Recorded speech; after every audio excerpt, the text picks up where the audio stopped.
नमस्कार, स्वागत है आपका द ट्रूथ 24 में। मैं हूं अभिषेक दुबे। 18 जनवरी यानी कि मौनी अमावस्या का दिन, उस दिन प्रयागराज में भारी भीड़ थी। लोग अलग अलग जगहों से वहां नहाने पहुंच रहे थे। पुलिस को पहले से ही पता था कि कितनी भीड़ होनी है, कितने श्रद्धालु आएंगे, कितने स्नान करने वाले लोग आएंगे, सड़कों पर क्या व्यवस्था करनी है, कहां बैरिकेडिंग लगाना है, मेला क्षेत्र के अंदर क्या व्यवस्था करनी है, कितनी पुलिस डिप्लॉय करनी है, अव्यवस्था कैसे फैल सकती है और क्राउड मैनेजमेंट यानी कि भीड़ को कैसे संभाला जाएगा, ट्रैफिक डाइवर्जन कैसे किया जाएगा। ये सब कुछ प्री प्लान्ड होता है, क्योंकि पहले से ये पता होता है किसी भी जगह पर जहां पर बड़ा मेला लगता है कि हमें कब क्या और कैसे करना है, यानी कि पूरी की पूरी कानून व्यवस्था, लॉ एंड ऑर्डर कैसे संभालना है। एक दिन पहले 17 तारीख को इलाहाबाद में यानी कि प्रयागराज में प्रयागराज कमिश्नरेट के सारे बड़े अधिकारी यानी कि कमिश्नर से लेकर डीआईजी तक और उससे भी बड़े अधिकारी ADG law and order Amitabh Yash वहां पर मौजूद थे मेला क्षेत्र में, और उन्होंने बाकायदे वहां का दौरा किया, निरीक्षण किया, लोगों से बातचीत की और जितने भी पुलिसकर्मी वहां पर डिप्लॉयड थे उनके साथ बातचीत की गई। उन्हें समझाया गया कि कैसे काम करना है, डिप्लॉयमेंट कैसा होगा, कैसे भीड़ को मैनेज करना है, कहां से डाइवर्जन लेना है, किसे कहां स्नान कराना है, क्योंकि उस दिन शाही स्नान भी होना था। यानी कि पहले से ही पता था कि शंकराचार्य अविमुक्तेश्वरानंद अपने रथ पर बैठकर अपने चेलों के साथ, अपने समर्थकों के साथ माघ मेला में पहुंचेंगे मौनी अमावस्या के दिन और स्नान करेंगे। लेकिन एक दिन पहले मीटिंग हुई, अमिताभ यश उस मीटिंग में थे, उनके लीडरशिप में वो मीटिंग होती है। वो एडीजी लॉ एंड ऑर्डर है। प्रदेश में कहीं पर भी कोई भी अगर घटना कानून व्यवस्था फेल्योर को लेकर होती है तो उसकी सीधे सीधे जिम्मेदारी एडीजी लॉ एंड ऑर्डर पर जाती है, क्योंकि मुख्यमंत्री की तरफ से उनकी नियुक्ति इसी के लिए होती है कि लॉ एंड ऑर्डर की व्यवस्था पूरे प्रदेश में अच्छी हो। इससे पहले प्रशांत कुमार थे एडीजी लॉ एंड ऑर्डर।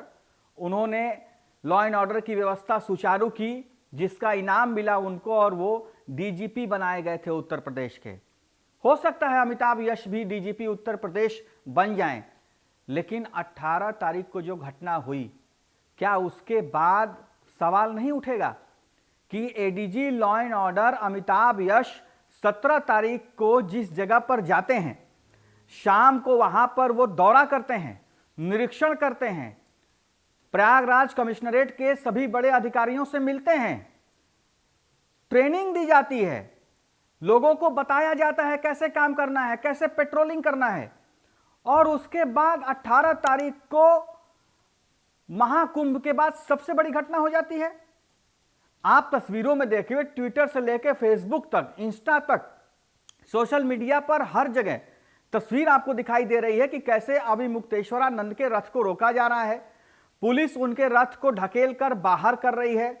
वो खुद आरोप लगा रहे हैं कि ये लोग कौन है जो हमारे रथ को रोक रहे हैं। पुलिस ये कह रही है कि भीड़ ज्यादा है इसलिए आप पैदल चले जाइए। वो कह रहे हैं कि ठीक है, 50 मीटर हम पैदल भी चल सकते हैं। यानी कि सब कुछ करने के बाद भी जिस तरीके की तस्वीर सामने आई, वो कानून व्यवस्था को धत्ता बता देने वाली है। प्रयागराज में ADG law and order Amitabh Yash एक दिन पहले वहां पर पहुंचते हैं और अगले दिन वहां पर घटना होती है। यानी कि वो कानून व्यवस्था संभालने गए थे या कानून व्यवस्था बिगाड़ने गए थे। क्या एडीजी लॉ एंड ऑर्डर अगर किसी जगह पर पहुंचता है तो अगले दिन वहां की कानून व्यवस्था खराब हो जाएगी?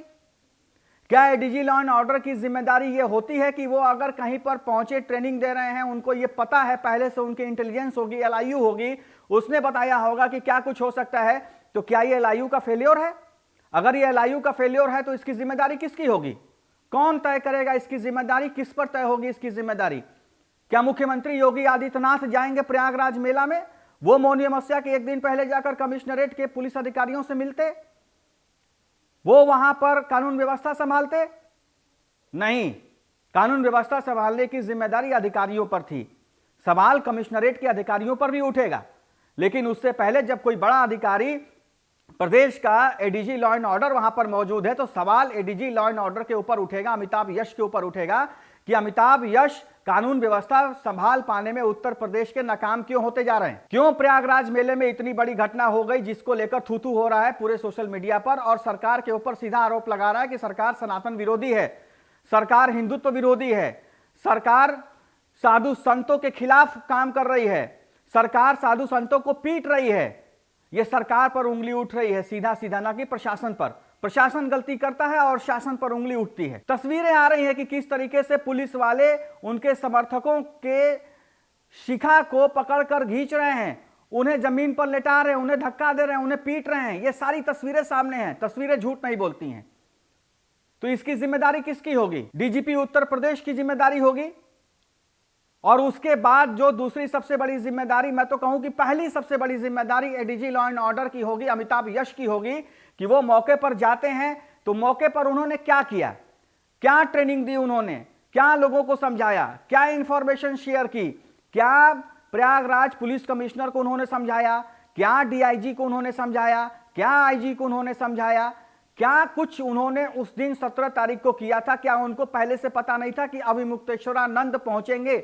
और अभिमुक्तेश्वरानंद के बारे में सबको पता है कि वो माघ मेला में जो दुर्व्यवस्था हुई थी, जो भगदड़ मची थी, जो लोग मरे थे, उस वक्त उन्होंने सरकार का विरोध किया था, सरकार के खिलाफ बोला था। और अब वो यही बात कह रहे हैं कि हमसे बदला लिया गया, हमें जानबूझकर नहाने तक, घाट तक नहीं पहुंचने दिया गया। वो यही कह रहे हैं कि क्योंकि मैंने माघ मेले में से पहले कुंभ मेले में सरकार के कमियों को उजागर किया था, उसके खिलाफ बोला था और सरकार मुझसे उस बात का बदला ले रही है। तो क्या सच में सरकार बदला ले रही है? क्या सच में प्लान था? क्या 17 तारीख को अमिताभ यश पहुंचकर ये प्लान करके आए थे कि अभिमुक्तेश्वरानंद को नहीं पहुंचने देना है? क्या उन्होंने कहा था कि उनके समर्थकों को अगर वो जिद करें तो पटक के मारिए? क्या ये एडीजी लॉ एंड ऑर्डर की तरफ से आदेश था अनऑफिशियल कि अगर अभिमुक्तेश्वरानंद के समर्थक नहीं मानते हैं और वो नहाने की जिद करते हैं तो उनके रथ को ढकेल दीजिए और उनके समर्थकों को पटक कर मारिए, उनके शिखा को खींचिए? यानी कि 2015 की घटना बनारस वाली आपने याद दिला दी। अब वो वही तस्वीरें फिर से चल रही हैं कि 2015 में जिस तरीके की घटना हुई थी बनारस में, वही घटना योगी राज में हो रही है। योगी आदित्यनाथ खुद एक पीठ के बाबा हैं और उसके बावजूद इस तरीके की घटना अगर उत्तर प्रदेश में हो रही है तो सवाल तो मुख्यमंत्री योगी आदित्यनाथ पर ही उठेगा, क्योंकि उनके ही प्रशासन की तरफ से इस तरीके की घटना हुई है।